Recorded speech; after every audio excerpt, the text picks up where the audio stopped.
అదే RTV app వార్తల్ని క్షణాల్లో చదివే అవకాశం ఉంటుంది. ఒక న్యూస్ పేపర్, ఒక టెలివిజన్ ఛానల్ మీ చేతుల్లో ఎప్పుడూ ఉంటాయి. తర్వాత ఇక్కడ ఉన్న అందరూ కలిసి రావడం చూసి వై నాట్ 175 కాదు, నో డౌట్ 175 అని మీ అందరికీ తెలియజేస్తున్నాం.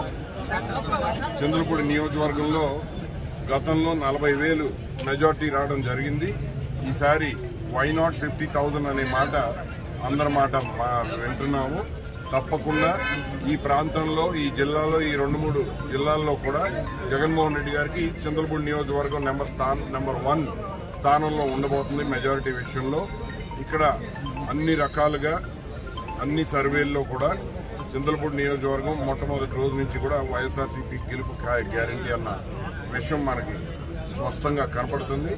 అది ఈ వచ్చే 2 నెలల్లో ప్రతి కార్యకర్త కూడా అదే విధంగా కష్టపడి ఆ గెలుపునల్లా టాప్ నెంబర్ 1 స్థాయిలోకి తీసుకెళ్తారని కోరుకుంటూ సెలవు తీసుకుంటారు. వచ్చినప్పటికీ క్యాండిడేట్ అభ్యర్థుల్ని ముఖ్యమంత్రి గారు వైఎస్ఆర్సీపీ పార్టీ తరఫున డిసైడ్ చేయడం జరుగుతుంది.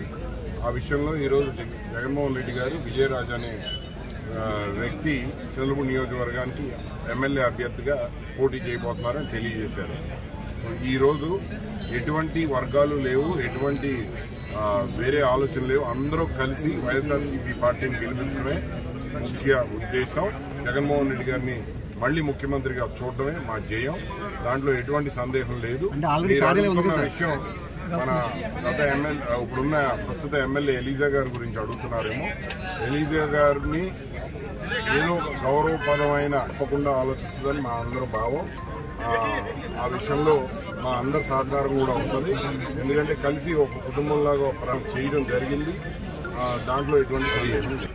గత 15 రోజులుగా ఎప్పుడైనా రావచ్చన్న విషయాన్ని దృష్టిలో పెట్టుకొని ఎవరు రాగలరా, ఎవరు రావే విషయం లేని పక్కన పెట్టి ఇవి ప్రజలకి సదుపాయంలోకి తీసుకురావడానికి కట్టిన అభివృద్ధి పనులు కాబట్టి అవి ఆగకూడదన్న ఆలోచనతో ఓపెనింగ్లు చేయడం జరిగింది. అది దాంట్లో నేను వచ్చినా, నేను రాకపోయినా, ఎవరు వచ్చినా, ఎవరు రాకపోయినా ఓపెనింగ్ అయితే చేసి ప్రజలకి అందుబాటులోకి తీసుకురావడానికి మా ఉద్యోగాల వైజ్ అన్ని విషయాల్లో మీరు శిలాఫలకాలు చూస్తే ఎమ్మెల్యే గారి పేరు ప్రతి శిలాఫలకం మీద ఉంటుంది. మీరు చూసి ఎక్కడన్నా లేకపోతే చెప్తే మేము అది మార్పు చేయడానికి నేను అధికారుల దృష్టికి తీసుకెళ్తాను. అంటే ఇప్పుడు ఉన్న విజయరాజు గారిని మీరే చెప్పారన్నారు కదా, విజయరాజు గారిని ఇప్పుడు మీరే చెప్పారు, సజెస్ట్ చేసి అన్నారు కదా.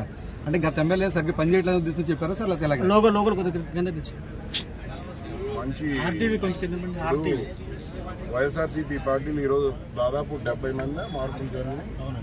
దాదాపు 70 మంది మార్పులు జరిగినాయి. 175 సీట్లు. అందరూ పని చేయలేదు అని కాదు, అందరూ తక్కువ పనిచేశారని విషయం కాదు. కొన్ని కారణాలు, రాజకీయ పరిణామాలు, రాజకీయ పై ఎత్తులు, అవన్నీ ఉద్దేశాలు మనసులో పెట్టుకుని కొన్ని మార్పులు చేయవలసి వచ్చింది. ఆ మార్పులో చింతలపూడికి ఒక భాగం. ఆ మార్పులో చింతలపూడి మరిన్ని వీడియోస్ కోసం ఛానల్ ని సబ్స్క్రైబ్ చేయండి. లేటెస్ట్ అప్డేట్స్ కోసం వాట్సాప్ ఛానల్ ని ఫాలో చేయండి.